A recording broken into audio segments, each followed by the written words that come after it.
Now for Global Business Updates, Rotus Oddiri joins us. Good morning, Rotus. Morning, Doctor. Good morning, Rufai. Good morning, Ayo. Good morning to all our viewers out there. Holidays are over. Back to business. We begin with what to watch this week from April the 2nd through to the 5th. We're expecting inflation data from the biggest economy in the Eurozone. And I can't wait to show you this Tesla gigafactory in Berlin. We'll get to that in a second. Let's talk, vehicle manufacturing. But before then, CPI in Germany in December of 2023 was 3.7%. January of 2024 was 2.9%. February, I think it fell to about 2.8. So we're expecting to see the latest numbers for March over in Germany. Then you're going to get to Eurozone CPI tomorrow. That, of course, for the Euro area, that is the area, of course, using the currency. I think it was 2.8% was the last print, coming down from about 2.6 or so. So we're expecting to see further deceleration over in Europe. Then we're going to be getting U.S. jobless claims on Thursday, and then Friday is the big jobs number for March. How many jobs did the United States create in March? That is going to have pretty much an effect on how the Federal Reserve sees its monetary policy path in terms of this anticipated rate cuts that we're now expecting in June. So that's what to expect this week. As far as geopolitical concerns, or rather geopolitical events matter, we saw oil prices rise after an attack on an Iranian embassy or Iranian consulate in Damascus in Syria. This was a targeted missile strike from Israeli forces, and apparently they hit a commander in the Iranian ranks. Iran has said that there's going to be a retaliation. This is along a string of multiple assassinations that we've seen where Israel has been targeting a number of Iranian targets. Of course, you know what's going on in Gaza. You know how Iran is backing the Houthis. You see what's happening over in the Red Sea. So there's been an effect, or rather a ripple effect on oil prices. So Brent crude now is flirting with $90. $90 a barrel, Brent crude at 88. Even West Texas Intermediate, which is your North American grade, that's also climbing. There was a time when West Texas Intermediate was range bound, under $80 a barrel, flirting with 78, 79. Now it's jumped. We're also going to be getting OPEC Plus, a meeting later on this week. It is expected that OPEC Plus wants to keep its production cuts in place in order to support prices. So that's what we're seeing as far as oil is concerned. We get to technology. Xiaomi has released a new vehicle, the SU7. And its shares in Hong Kong jumped 16%. Xiaomi makes smartphones. Can you imagine making smartphones and then going from there over to making electric vehicles, right? When you have electricity and you have skills and you can just tell yourself that you want to go from making one thing to another. This is the SU7. It's a really pretty car. You can see the person checking out the interior, the lighting, and all the bells and whistles in this vehicle. But the main point about this vehicle, it is priced at about $29,000. That is major. This is a car that costs under $30,000. So China is really ramping up the price wars for electric vehicles. Tesla, we're expecting their Q1 delivery numbers later today. There's been some worries with Tesla because they just increased their Model Y vehicle by about $1,000. The Model Y is priced between $44,000 and almost $53,000. So you can imagine comparing an SU7 from Xiaomi that's under $30,000 with a Model Y that is over $50,000. This is what you have to deal with. Now that I've gotten to Tesla, I'm going to keep quiet for 1 minute while you take a look at the Tesla Gigafactory in Berlin. Take a look at this tech masterpiece.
You know, seeing that clip, right? By the way, that video is like 3 or 4 minutes long. We actually just cut it down to 1 minute. It reminds me of a line from Nas on his 2001 album, Stillmatic. There was a song called Destroy and Rebuild. He called out another rapper called Cormega. And he says, Cormega, do you want to be a gangster?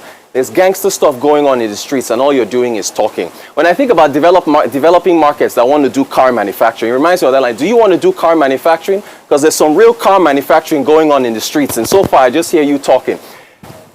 Let me not use the rest of this segment on that. Let's move on from that to Donald Trump. Donald Trump, I already teased this, his net worth, which is paper net worth, dropping by about $1 billion. Why? Because his Trump technology and media company put out an SEC filing, Securities and Exchange filing yesterday, in which they revealed that revenues only came into the tune, if you look at the numbers there, $750,000 in a quarter. That's quarter 4. No, excuse me. That's full year revenues of $750,000. Full year losses for 2023 came to about $58 million. So the losses have been rising. The stock dropped about 21%. Of course, the markets were closed, but there's also, aftermarket trading and so on and so forth. So you'll see that reflected later today as the markets open up. But further to that, you'll notice that if you look at those numbers, they claim they have 9 million users, right? The Trump Media Technology Group has refused to release user metrics. When I say user metrics, diving deeper into the financials to give us how many monthly active users do you have. Look at this statement that they put out. This thing was so funny. They said, focusing on these performance indicators might not align with the best interests of TMTG or its shareholders, as it could lead to short-term decision-making at the expense of long-term innovation and value creation. I mean, by the way, Trump cannot sell any shares. I think I already mentioned the fact that there was some car guy, some big Trump fan posted his bond. The money didn't come from him, of $174 million. Get to Nigeria. I was so happy to hear Dr. Abati talking about the dividends that Geregu was paying to shareholders. After he was tackling Mr. Ifeni yesterday, when Mr. Ifeni was talking about the stock market, the Nigerian stock market returning 39.8%. You know how much returns Geregu Power has so far this year? 150% year-to-date returns. Do you know how much Geregu Power stock has returned over the past 1 year? Over 209%. Invest in Nigeria and invest in the power sector. There's a whole lot of growth there. So the likes of Geregu, they're doing the work. And please invest in the stock market. Please invest in treasury bills and bonds. You build your nest egg and take care of your future doing that way. Finally, the CPPE, Center for Promotion of Private Enterprise, which is headed by Dr. Muda Yusuf. He's always on the channel. He's always talking economics. They've commended the central bank on its recapitalization exercise. They've said that, look, the statement they put out, the 2-year time frame to allow for that recapitalization to happen will not disrupt the markets. It gives the financial sector enough time to get things going. Of course, there's still the talk about, retained earnings and everything we talked about on Friday. So that conversation is still going. That is your updates for today. I mean, I want to go to Trump. I knew this was going to happen. So when he posted those numbers, this is just another Trump scheme. Trumps remind me of what they call traveling snake oil salesmen. They used to be, many years ago in America, 1920s, 1930s America, early 1900s America, there used to be a group of people they called them traveling snake oil salesmen. So they had this thing called snake oil, which was a lie. And they said the oil will be able to cure anything. So the good thing about them is they sell it to you here, but they travel and they move away so that you can't even see them and say, oh, the thing is not working. So that's what Trump reminds me of. So I knew this was going to happen. I mean, it was just a matter of time, He's got most of the shares in this. I'm not even sure they have that 9 million active users. He's the only one on Truth Social because I deliberately went on Truth Social. I am on Truth Social. It's not buzzing. So that's 12 years. It's only Trump on it. I mean, I just registered an account there just to be able to see for myself. It's not buzzing as such. Secondly, I think I'd like to talk about what you said, with Gigafactory and where we can scale ourselves. And I think that's where the government comes in. You're talking about Xiaomi, you're talking about Tesla. Rotus, there's an element of government money. Where is the element of government money in Innoson, in Nord, in Jets, in Air Peace? Where is the element of, you're talking about Tesla. You forget that Barack Obama gave Elon Musk that loan when he went down. Elon Musk could have been out of business today if not for that loan that Barack Obama gave that time that Mitt Romney was jeering at him at. Xiaomi, it's state capitalism. China is subsidizing most of these things. That's why they can they can adequately compete on price points. The question is, if we want to do manufacturing, like you said, like Rap said in that NAS when he was having the diss as the other rapper, we need to really do it well. So where's the element of government money in all of this? Honestly, the government should, like in the spirit of Rap this morning, the government should give a dog a bone, let a dog roam, he'll find his way home. All right. Well, I like that. Rufai and Trump making the numbers for Truth Social. So it's not just Trump. You keep him company. At least there are 2 people verified that are signed up to Truth Social. I was just going to start and say that Truth Social not quite being truthful with the number of subscribers they have in terms of 9 million naira. Last week, a lot of, we talked about the share value of TMTG, that's Trump Media and Tech Group, saying that, he had come out, especially for Truth, that the numbers were really encouraging. And in just 1 week, he fell by 21%. I think that exposes the fact that the service does not have any clear path to profitability, and it's lost confidence in terms of investors and people who are willing to back and buy the shares in terms of shares trading. But beyond that, it's also the fact that the revenues are mega. There's no clear what you can see in terms of advertising revenue for Truth Social. We don't know the number of people who are on there. And so it's still a very small player compared to his counterparts or to other players, bigger players like X, which he was trying to counter with his creation of Truth, and of course Instagram and other social media platforms. Good news for him is that he's still leader above others like Reddit, if it's any good, if it's any good news for his ears. But just to mention that at the end of the day, when it comes to business and shares, sometimes it's like what Rufai was talking about, a good salesman. And so far, Trump has been a great salesman for Truth Social. But how far will this salesmanship take him and his business in terms of real valuation? Time will tell. Okay, what we're saying with, Trump's Truth Social, Trump's media and technology company, is the limits of hype.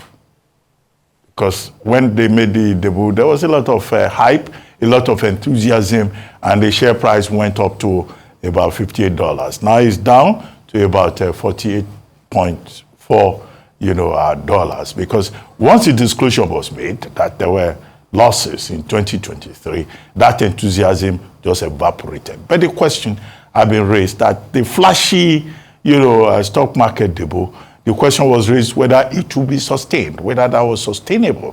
And what we have seen now is that, is the reality, the difference between hype and reality. And the company also has legal cases. Some of the partners have taken the company to court. So it's not just Trump having issues, in court with the court slamming him with, legal fines. That Truth Social company, part of the reality that has been revealed is that the other partners are also raising questions. But that's that about that. Let me talk quickly about the Middle East tensions. I see, yes, you seem to be attracted by the fact that oil prices have gone up. Well, anytime there is any tension in the Middle East, oil prices will go up, whether it's in the Suez Canal, or it is Israel bombing a compound, a diplomatic compound in Damascus. I think that what we should worry about more is the politics of it. The fear that Israel bombing that compound, that diplomatic compound, Iranian compound, and killing General Mohammed Zaidi and other top commanders, Iranian top commanders in the process, is likely to escalate conflict in the Middle East. And this is the problem that we face. That there could be, you see that the Iranian foreign minister will say this is a violation of all international obligations and conventions. Russia is also supporting Syria. Syria is also, protesting.